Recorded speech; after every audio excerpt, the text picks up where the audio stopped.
everyone, welcome back to another top 10. It's been a little while, but we're here for a very creative Elden Ring video. This time, it's top 10 unique builds from the community. Let's get started at number 10. Starting us off at number 10 is a build focused around the Euphoria Twin Blade, a weapon found in the Shadow of the Erdtree expansion, which Nasser Al-Mari used to create his level 214 Death Gladiator. This Twin Blade does a mix of physical and holy damage, so he's using the Golden Vow and Wondrous Physic Flask to boost his holy damage. Now the unique thing with this Twin Blade is, if you can charge it by attacking an enemy enough times in a short time frame, the blades begin to glow with luster. Using this weapon skill while the blades are still glowing will emit beams of light from the center of the vortex. It's really effective against everything that isn't undead, and even then it's pretty good. It's everything a unique legendary weapon should be. There's far less attacks required now to get the glow, and the holy damage was buffed, so this build is super strong. And for those curious about the armor set, this is Freya's armor altered, Death Knight helm, the Tree Sentinel gauntlets, and the Bull Goat greaves. Sometimes simple is more effective. Osboz returns to prehistory with his unique caveman build that's entire strategy involves throwing the round rock at people. Rock!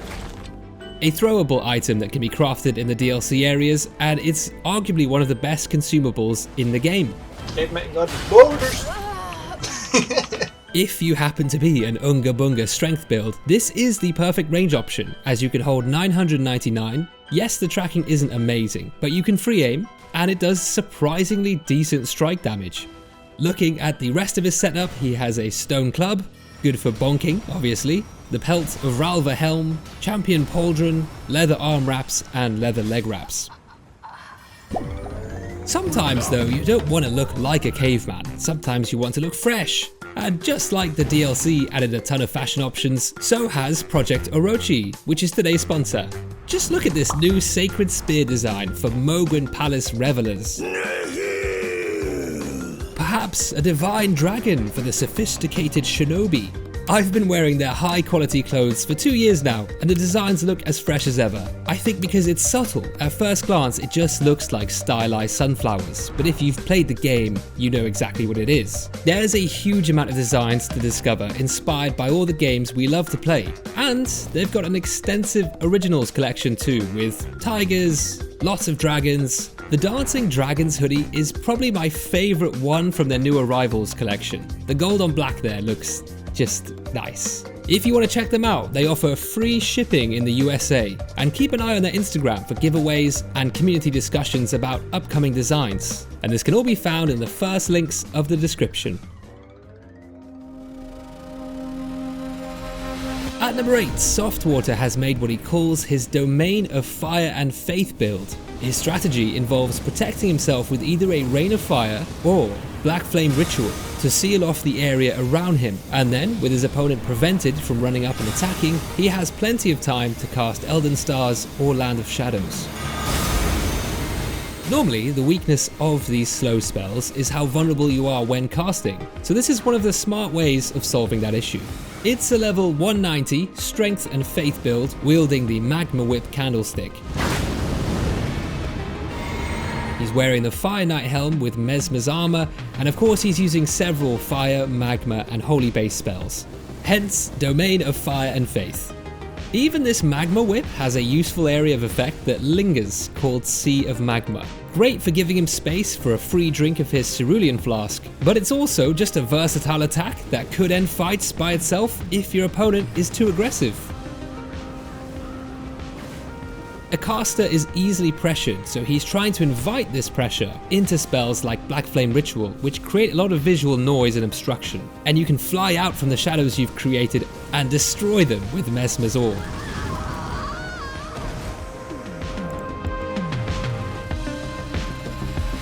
Dark Hollow has a unique one-shot build that uses the power of insanity. This isn't even the only one-shot build we'll see, but it's definitely specialized. It's a level 168 character with 80 faith using the Frenzied Seal, Erdtree Seal in the offhand, black dumpling helmet with the Rakshasa armor set. The build also uses Flock's Canvas Talisman, the Godfrey icon, Fire Scorpion charm, and probably the most important one is the Aged One's Exaltation. That's the talisman found in the DLC, which raises attack power when madness is triggered nearby. You use Howl of Shabriri to trigger madness on yourself, which does activate the talisman, and then you switch to Frenzied Burst and channel your inner Homelander.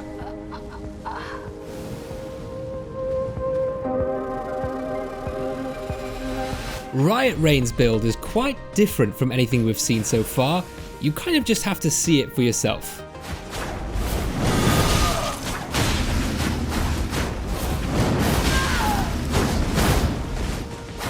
This is a level 200 Strength and Arcane build with 2 sets of Beast Claws with different Ashes of War, first being Raging Beast and the second being Savage Claws.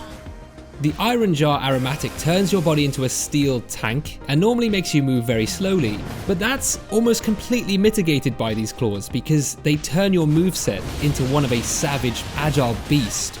Keep in mind as well, the last time these were patched, they increased the poise damage of normal attacks in PvP, so trading with this particular build is generally not advised.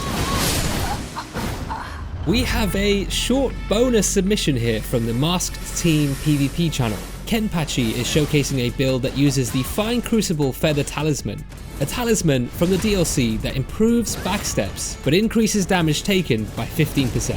The main highlight is when he finds an opponent who unloads a full Wild Strikes Ash of War into him, but every single one misses.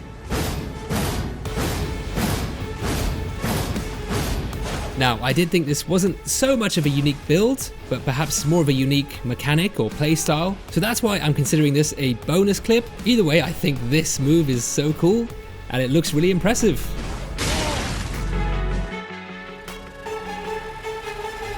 Omega A Studios has come up with a whole backstory and origin for his build called the Frenzied Dragon.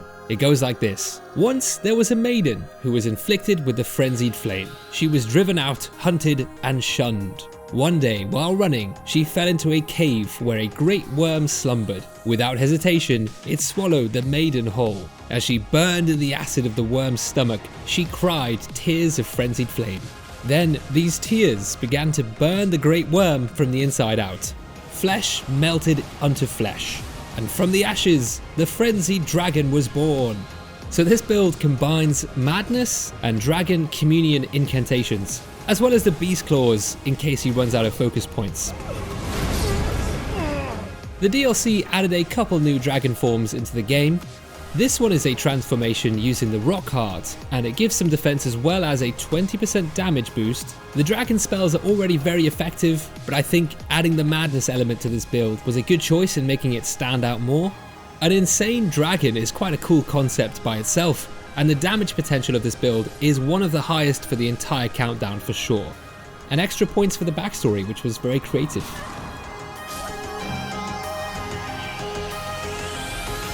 Dr. No Sounds has converted his Arcane Dragon Communion build into a really fun to play poison character that can dish out a surprising amount of damage for how bad poison typically is perceived. The build has a high arcane stat to scale up status effects inflicted on enemies, while also using weapons with high innate bleed buildup. The Lord of Blood's Exaltation Talisman raises attack power by 20% when someone has blood loss nearby. So that's a strong line of damage. But the main strategy is to inflict poison while stacking all the damage buffs that benefit from it, such as the Mushroom Crown, Kindred of Rot's Exaltation Talisman, and offhanding the Poison Hand from the DLC area. These all give a 10 to 20% damage boost when someone nearby is poisoned. The true finisher is the Poison Flower Blooms Twice. This weapon skill instantly removes any poison inflicted on the target for a huge spike in damage. Do not sleep on poison builds. They are here to stay and fun to play. Definitely worth trying something similar if spreading disease is your thing.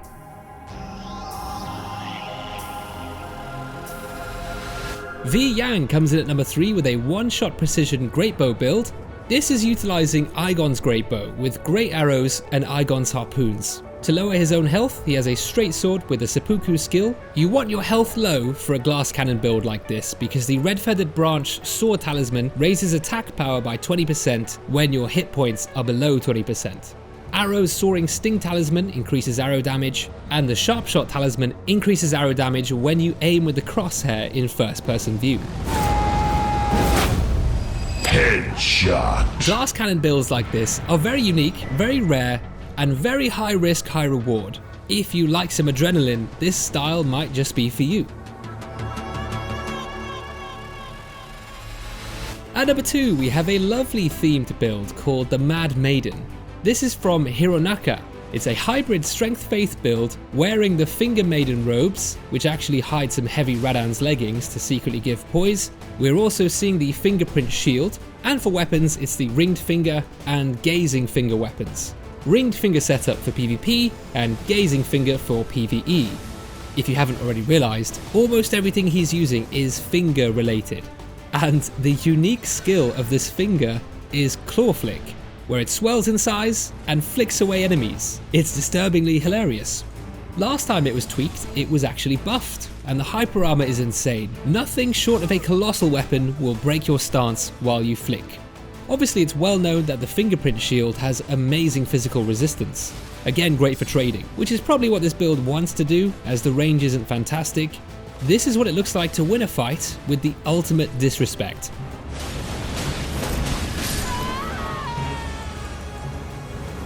Hironaka also showed a PvE feature against Astel, and despite Astel having very high holy damage resistance, the Ash of War of the Gazing Finger is no joke. It's called Kowtower's Resentment, and it forces the finger to bow, which makes it angry, so it explodes. And when buffed with Golden Vow, Howl of Shabriri, and a Physic of Blood-Sucking and Holy Shrouding Crack Tears, with the two-handed sword talisman and the Sacred Scorpion talisman, the damage potential is massive.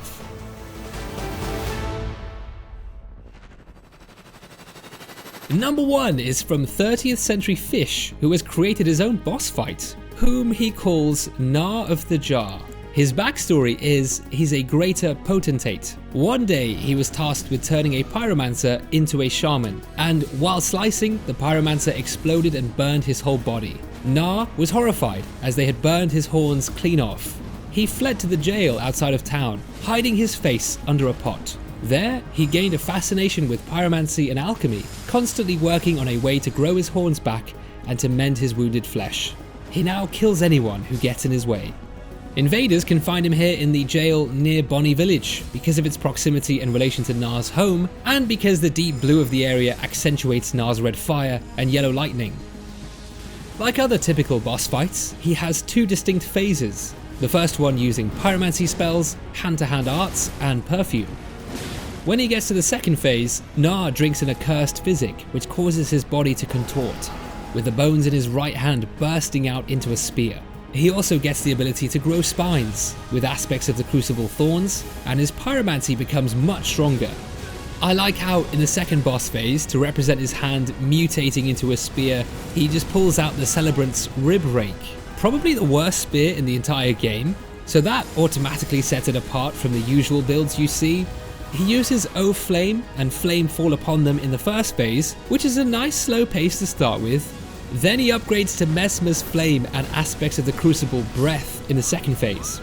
I also love the little touch of continuing to attack after the opponent has died. Committing just that little bit more to the roleplay can really bring everything together.